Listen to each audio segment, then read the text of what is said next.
You know, at every stage of our lives, we make decisions that will profoundly influence the lives of the people we're going to become. And then when we become those people, we're not always thrilled with the decisions we made. So young people pay good money to get tattoos removed that teenagers paid good money to get. Middle-aged people rush to divorce people who young adults rushed to marry. Older adults work hard to lose what middle-aged adults worked hard to gain. On and on and on. The question is, as a psychologist, that fascinates me is, why do we make decisions that our future selves so often regret? Now, I think one of the reasons I'll try to convince you today is that we have a fundamental misconception about the power of time. Every one of you knows that the rate of change slows over the human lifespan, that your children seem to change by the minute, but your parents seem to change by the year. But what is the name of this magical point in life where change suddenly goes from a gallop to a crawl? Is it teenage years? Is it middle age? Is it old age? The answer, it turns out, for most people is now, wherever now happens to be. What I want to convince you today is that all of us are walking around with an illusion that history, our personal history, has just come to an end, that we have just recently become the people that we were always meant to be and will be for the rest of our lives.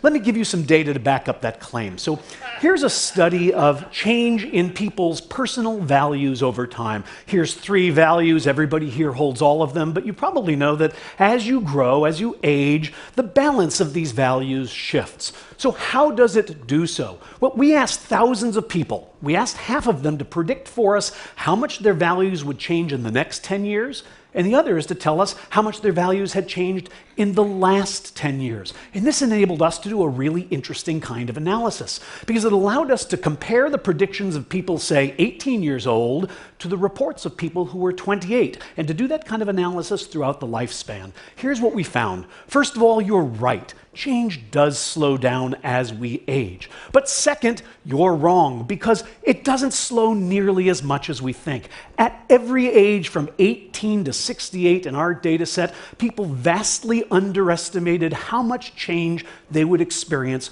over the next 10 years. We call this the end of history illusion. To give you an idea of the magnitude of this effect, you can connect these 2 lines, and what you see here is that 18-year-olds anticipate changing only as much as 50-year-olds actually do. Now, it's not just values, it's all sorts of other things. For example, personality.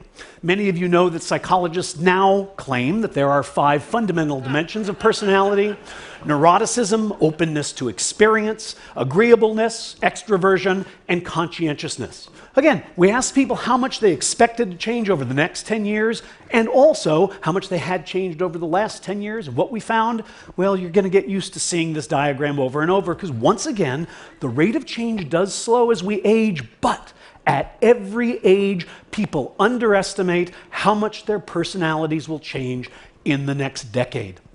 And it isn't just ephemeral things like values and personality. You can ask people about their likes and dislikes, their basic preferences. For example, name your best friend, your favorite kind of vacation, what's your favorite hobby, what's your favorite kind of music. People can name these things. We ask half of them to tell us, do you think that that will change over the next 10 years? And half of them to tell us, did that change over the last 10 years? And what we find, well, you've seen it twice now, and here it is again. People predict that the friend they have now is the friend they'll have in 10 years. The vacation they most enjoy now is the one they'll enjoy in 10 years. And yet, people who are 10 years older all say, that's really changed. Does any of this matter? Is this just a form of misprediction that doesn't have consequences? No, it matters quite a bit, and I'll give you an example of why. It bedevils our decision-making in important ways. Bring to mind right now for yourself your favorite musician today and your favorite musician 10 years ago. I put mine up on the screen to help you along. Now, we ask people to predict for us, to tell us how much money they would pay right now to see their current favorite musician perform in concert 10 years from now. And on average, people said they would pay $129 for that ticket. And yet, when we ask them how much they would pay to see the person who was their favorite 10 years ago perform today, they say only $80. Now, in a perfectly rational world, these should be the same number, but we overpay for the opportunity to indulge our current preferences because we overestimate their stability. Why does this happen? We're not entirely sure, but it probably has to do with the ease of remembering versus the difficulty of imagining. Most of us can remember who we were 10 years ago, but we find it hard to imagine who we're going to be. And then we mistakenly think that because it's hard to imagine, it's not likely to happen. Sorry, when people say, I can't imagine that, they're usually talking about their own lack of imagination and not about the unlikelihood of the event that they're describing. The bottom line is, time is a powerful force. It transforms our preferences, it reshapes our values, it alters our personalities.